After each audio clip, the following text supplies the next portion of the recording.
Guidance for the month of August para sa mga Virgo. The card said here, blessing, no?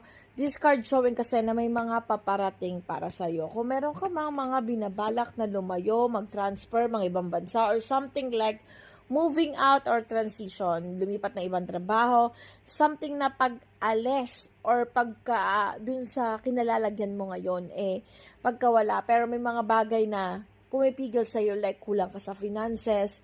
This card showing na may paparating daw sa yung blessing. So, wag kang mawalan ng pag-asa, Virgo.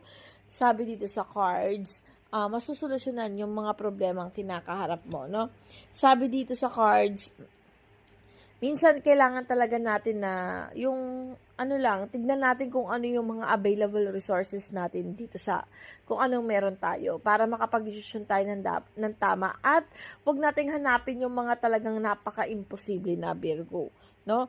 This card showing kasi na may paraan dun sa mga problema kinakaharap mo na hindi naman kailangan pang palakihin or yung mahirapan ka ba sa paghahanap ng solusyon dun sa problema mo kasi always may blessing there is always a blessing, nandyan lang sa harapan mo, gagamitin mo lang siya or sabihin na natin na kailangan mo lang tignan kung ano yung mga bagay-bagay o mga opportunity paparating sa'yo.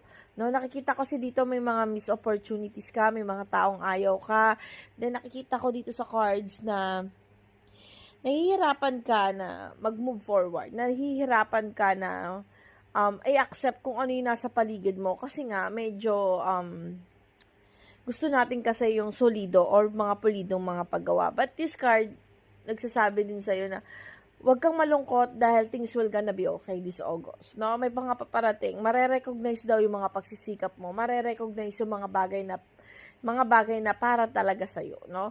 Masasakatuparan yung mga pinaghihirapan mo, yung mga magkakaroon ng saysay o kabuluhan itong August.